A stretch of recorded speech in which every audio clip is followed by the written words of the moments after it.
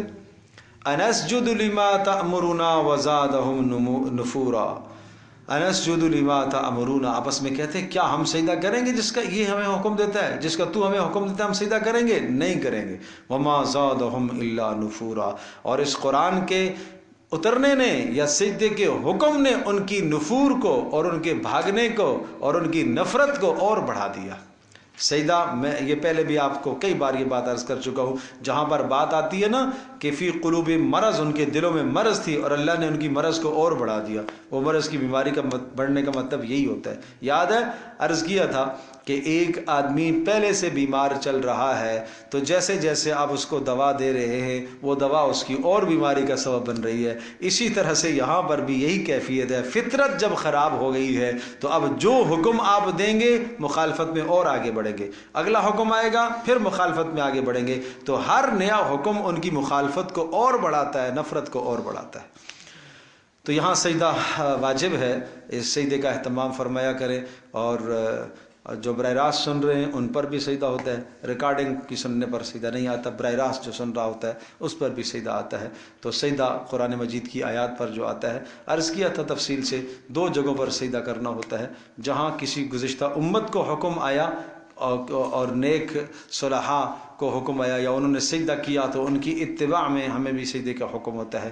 یا جہاں کسی قوم کو سجدے کا حکم دیا کہ سجدہ کرو اور انہوں نے نہ کیا تو ہمیں حکم ہوتا ہے کہ تم سجدہ کرو. وآخر دعوانا، نہیں اس پہ نہیں ہوگا. وآخر دعوانا الحمدللہ رب العالمین. الحمدللہ رب العالمین والصلاة والسلام علی سید الانبیاء والمرسلین وعلی آلہ اجمعین. اللہم لک الحمد اللہم لک الحمد کلہ ولک الشکر کلہ. اللہم انت السلام ومنک السلام تبارک یا ذا الجلال والاکرام. اللہم اعنا علی ذکرک وشکرک وحسن عبادتک. اللہم ارحمنا بالقرآن العظیم واجعل لنا اماما ونورا وهدى ورحمة. اللہم ذکرنا بما نسینا وعلمنا بما جہلنا وارزقنا تلاوته آناء الليل واطراف النہار واجعل لنا حجة یا رب العالمین. اے اللہ ہماری اس مجلس کو قبول فرما، ہم سب کے گناہوں کو معاف فرما، ہم سب کی کوتاہیوں کو معاف فرما. اے اللہ تمام کے دلوں میں اپنے قرآن کے نور کو پیدا فرما، ہمارے گھروں میں پیدا فرما. اے اللہ ہم سب کا خاتمہ ایمان پر فرما، بری موت سے برے خاتمے سے ہماری حفاظت فرما. ہمارے بیماروں کو شفا عطا فرما، حاجت مندوں کی حاجات کو پورا فرما، مقروضوں کے قرضوں کو ادا فرما. اے اللہ تو ہم سب سے راضی ہو جا، ہماری اس مجلس کو قبول فرما. بزرگ حضرات جو تشریف لائے، مائیں بہنیں آئی ہیں، سب کا آنا قبول فرما. ایک ایک قدم پر اے اللہ نیکی نصیب فرما. اے اللہ یہاں سے بیٹھ کر جنہوں نے سنا ان کا سننا بھی قبول فرما، جنہوں نے جہاں جہاں سنا ان سب کا سننا اے اللہ اپنی بارگاہ میں قبول فرما. اے اللہ اخلاص سے مالا مال فرما، ریاکاری سے حفاظت فرما. اے ارحم الراحمین. اے اللہ قرآن مجید کی نشر و اشاعت کے لیے ہمیں اپنی جانی مالی ہر طرح کی خدمات پیش کرنے کی توفیق عطا فرما. اے اللہ قیامت کے دن کہیں ایسا نہ ہو رسول اللہ صلی اللہ علیہ وسلم ہمارے خلاف اللہ کے دربار میں دعویٰ دائر فرمائیں. اے اللہ اس وقت کی ذلت اور رسوائی سے ہماری حفاظت فرما. اے اللہ اے اللہ اے اللہ ہماری جانوں کو، مالوں کو، ہمارا سب کچھ اے اللہ اپنے دین کے لیے قبول فرما. اے اللہ ہمارے اس کام کو اپنی بارگاہ میں قبول فرما. اے اللہ جگہ کی وسعت نصیب فرما. اے اللہ اپنے فضل سے، اے اللہ اپنے کرم سے، اے اللہ جو ہماری مدرسے کی ضروریات ہیں غیب کے خزانوں سے پوری فرما. اے اللہ غیب کے خزانوں سے تمہاری ضروریات کو پورا فرما. اے اللہ ہر طرح کی ضروریات کو پورا فرما. جن جن لوگوں کی جو ضروریات ہیں اپنے فضل سے، اپنے کرم سے پوری فرما. اے اللہ ہمیں اس قرآن مجید کو اے اللہ پوری دنیا میں عام کرنے کی توفیق عطا فرما. اے اللہ ذریعے کے طور پر ہم سب کو قبول فرما. وصلی اللہ تعالی علی خیر خلق محمد.